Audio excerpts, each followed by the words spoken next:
Tu te regardes dans le miroir et tu ne reconnais plus tes propres yeux, ou peut-être as-tu été dressé à les craindre. Il y a une ombre qui habite l'espace entre ta conscience et le monde, un voile fin tissé de paroles douces et de vérités tordues. Ce n'est pas toi qui doutes de toi-même, c'est un autre, dissimulé sous des masques de lumière, qui murmure à ton oreille que peut-être tout ce que tu ressens, tout ce que tu sais, n'est qu'illusion. Mais qui donc sème ce doute dans ta terre la plus intime, si ce n'est celui qui redoute ta certitude? Imagine-toi marchant à travers un désert sans soleil, guidé par des cartes tracées par des mains invisibles. Chaque pas est surveillé, chaque pensée corrigée avant même de naître. La réalité n'est pas ce que tu vois, elle est ce que l'on te permet de voir. Et quand tu oses questionner, tu es enveloppé par un brouillard épais, où le oui devient non, où le hier est effacé pour que le aujourd'hui perde son sol. Est-ce cela qu'ils appellent vérité? Ou n'est-ce qu'un labyrinthe sans issue, dont le centre es-tu toi-même, perdu dans tes propres empreintes? Et si chaque mot prononcé avec tendresse était en réalité une chaîne déguisée? Si chaque sourire offert comme un cadeau cachait un poignard derrière son geste? Tu as appris à chercher l'amour dans les yeux des autres, mais ceux-ci ne sont que miroirs brisés, reflétant une image qu'ils ont inventée pour mieux t'asservir. Tu crois parler avec ta propre voix. Mais n'est-elle pas seulement l'écho de celles qui t'ont façonné à leur image, t'ont modelé comme l'argile souple entre des mains impatientes? Regarde autour de toi, les rues, les écrans, les livres, les sermons. Tout chuchote la même chose, toujours inlassablement, comme si le monde entier conspirait pour étouffer ce feu en toi qui brûle d'une flamme différente.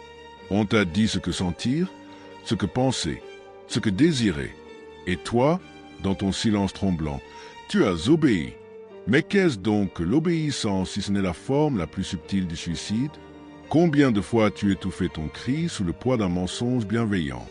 Alors, écoute bien. Ce que tu appelles réalité n'est peut-être qu'un rêve imposé, un récit écrit par ceux qui craignent que tu écrives le tien. Le doute que tu portes en toi n'est pas naturel, il a été semé.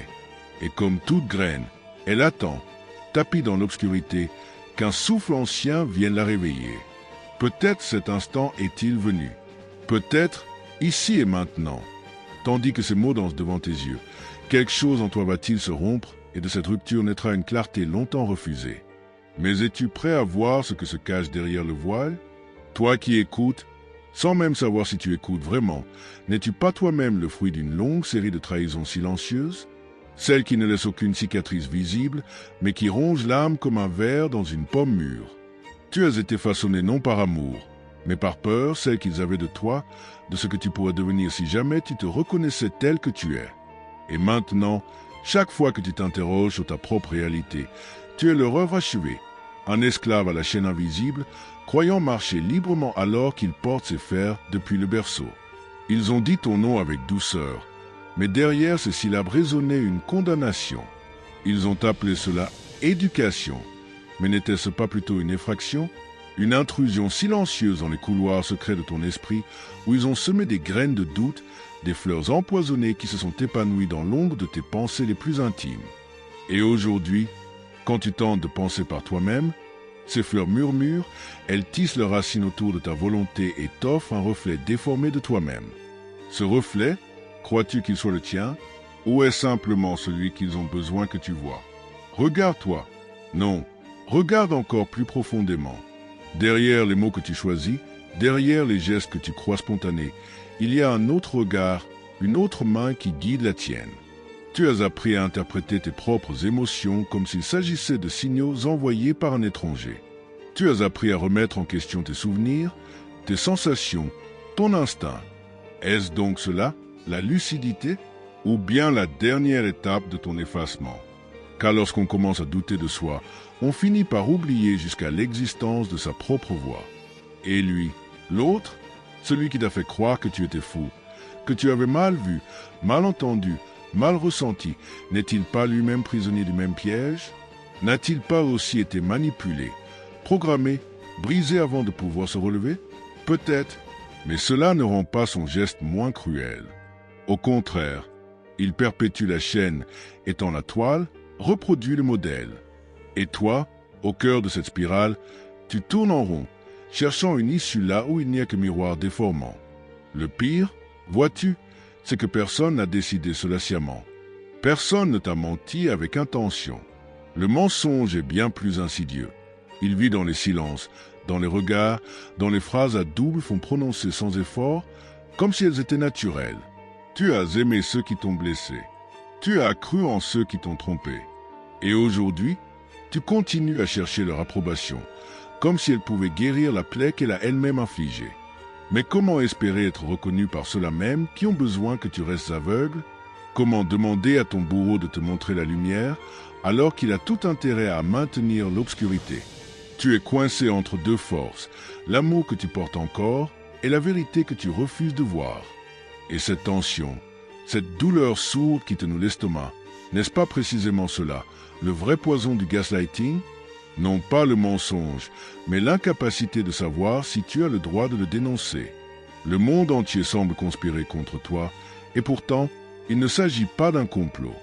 Il s'agit d'un système, subtil et omniprésent, qui ne nécessite aucun chef ni aucune intention consciente. Il suffit que chacun joue son rôle, répète les phrases attendues, adopte les attitudes convenables.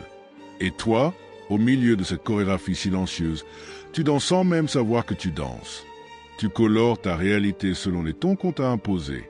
Tu cries sans voix, pleures sans larmes, meurs sans enterrement. Parfois, tu sens quelque chose bouger en toi, un frisson, une étincelle, mais aussitôt, une phrase surgit, une main se pose sur ton épaule, et tout retombe, comme un rêve que l'on oublie à mesure qu'on se réveille. Mais imagine, juste un instant, que ce rêve ne soit pas un simple mirage. Imagine que cette étincelle, celle que tu as si souvent étouffée sous des tonnes de raisonnement, soit peut-être la seule chose vraie en toi. Qu'elle ne cherche pas à te guider, mais à te libérer. Libérer de quoi? De tous ces yeux qui te jugent, de toutes ces voix qui te définissent, de toutes ces mains qui veulent modeler ton âme à leur image. Car si tu arrives à écouter cette étincelle, si tu oses lui faire confiance malgré toute la confusion, tu découvriras peut-être que tu n'as jamais été seul. Pas dans le sens confortable du mot, non, mais dans le sens terrifiant et magnifique, que tout ce que tu as vécu, pensé, senti, a toujours été ton œuvre, même quand tu croyais suivre celle d'un autre. Alors, dis-moi, si personne ne t'avait dit qui tu étais, si personne ne t'avait enseigné ce que tu devais désirer, aimer, craindre, qui serais-tu? Serait-ce quelqu'un de différent, de dangereux, de libre? Et si la réponse à cette question était la seule chose qui compte vraiment, parce que ce que tu appelles toi n'est peut-être qu'un masque parmi d'autres, un rôle joué si longtemps qu'il s'est incrusté dans ta chair. Et derrière ce masque, il y a une vérité brute, nue, violente peut-être, mais vivante. Et vivre, véritablement vivre, n'a jamais été une promenade tranquille. C'est une chute constante, un combat incessant, une création perpétuelle de soi à partir de ses propres ruines. Peux-tu supporter cela? Peux-tu accepter que ton identité actuelle n'est qu'une fiction utile, une carte routière dessinée par d'autres mains? Peux-tu renoncer à la sécurité du mensonge pour affronter l'inconnu de ta propre existence? Car c'est là, dans cet abîme sans fond, que naît le véritable homme, celui qui ne demande pas la permission, qui ne se justifie pas, qui ne doute pas de lui-même parce qu'il a compris que le doute n'est qu'un outil des faibles pour dominer les forts. Le fort ne doute pas, il agit, il choisit, il assume. Même s'il se trompe, il se relève, car il sait que l'erreur n'existe que pour ceux qui croient à une vérité unique, extérieure, imposée. Et toi, es-tu prêt à abandonner cette illusion? Es-tu prêt à devenir ton propre Dieu, ton propre juge, ton propre créateur? Car c'est cela, la liberté véritable. Non pas faire ce qu'on veut, mais vouloir ce qu'on fait. Non pas fuir les responsabilités, mais les assumer pleinement. Non pas rejeter le passé, mais en faire une pierre de fondation pour construire autre chose, quelque chose de plus grand, de plus vrai. Et peut-être que ce chemin sera solitaire. Peut-être que personne ne te comprendra. Peut-être que ceux que tu aimes le plus te tourneront le dos. Mais peu importe, car lorsque tu marches avec ta propre force, lorsque tu parles avec ta propre voix, lorsque tu penses avec ta propre tête, alors tu n'es plus un pantin manipulé par des fils invisibles. Tu deviens ce que tu as toujours été avant que les autres ne décident à ta place. Et maintenant, regarde-toi, regarde l'homme ou la femme qui se cache derrière les mots, derrière les croyances, derrière les peurs. Regarde ces créatures fragiles, puissantes, confuses, magnifiques. Elle tremble peut-être, elle hésite, elle doute, Mais elle respire, elle bat, elle vit. Et tant qu'elle vit, il est encore temps. Temps de se lever, temps de choisir, temps de devenir. Car rien n'est écrit. Tout est possible. Et dans cette possibilité infinie, tu trouveras peut-être la seule réponse qui vaille la peine d'être entendue. Celle de ton propre être, enfin libéré du silence imposé. Et maintenant, regarde autour de toi. Le monde semble immobile, mais en vérité, il tourne, pas avec bruit, non, mais avec une lenteur implacable, comme une roue de pierre qui écrase tout ce qui ose rester debout sur son passage. Tu as marché longtemps dans cette direction qu'on t'a indiquée, les yeux fixés sur un horizon tracé par d'autres mains. Et pourtant, quelque chose a bougé en toi. Une faille s'est ouverte, petite, imperceptible peut-être, mais bien réelle. Et c'est là, dans cette brèche invisible, que naît la possibilité de tout changer. Car le mensonge le plus cruel n'est pas celui qu'on te raconte, il est celui que tu finis par te répéter à toi-même, sans même t'en rendre compte. Il vit en toi, il respire avec toi, il dort dans ton lit et se lève avec toi chaque matin. Il ne porte pas de visage, car il est devenu le tien.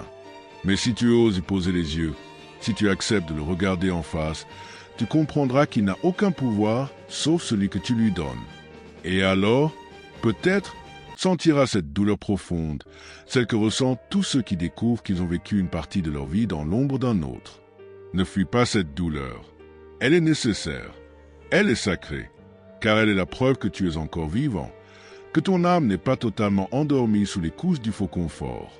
Ce que tu as perdu ne peut être retrouvé qu'à travers une descente, pas vers le bas, mais vers l'intérieur, là où personne ne t'a suivi, là où personne n'a osé te guider, dans les profondeurs de ton propre chaos, là où ta lumière intérieure brûle faiblement, tremblante mais bien réelle.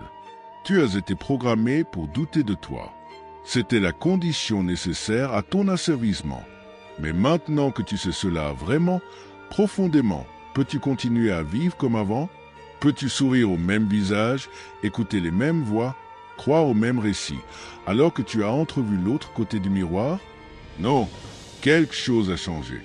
Et même si tu essaies de l'ignorer, cette vérité continuera à grandir en toi, silencieusement, inexorablement.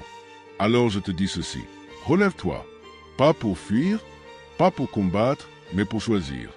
Choisis de voir, choisis de sentir, choisis de penser, même si cela fait mal, surtout si cela fait mal. Car seule la vérité qui blesse peut te libérer. Et quand tu auras fait ce choix, pas un choix de raison, mais un choix d'être, alors tu comprendras pourquoi tu as souffert jusqu'à présent. Ce ne sera plus de la douleur inutile, mais une naissance déguisée en agonie. Et maintenant, pose-toi cette question, une dernière fois, dans le silence de ton cœur. Si personne ne t'avait jamais dit qui tu devais être, qui serais-tu? C'est là que tout commence, vraiment. Et si tu as senti cette étincelle, si quelque chose en toi a vibré à ces mots, alors partage-les. Pas par besoin d'approbation, pas par habitude, mais parce que tu sais, au fond, que quelqu'un d'autre doit entendre cela maintenant. Regarde-toi dans les yeux, clique sur le pouce levé, abonne-toi, entre dans cette communauté de ceux qui osent chercher la vérité derrière le voile. Parce que ce n'est pas seulement un clic, c'est un geste, un engagement, une promesse faite à toi-même, celle de ne plus jamais laisser personne décider à ta place qui tu es.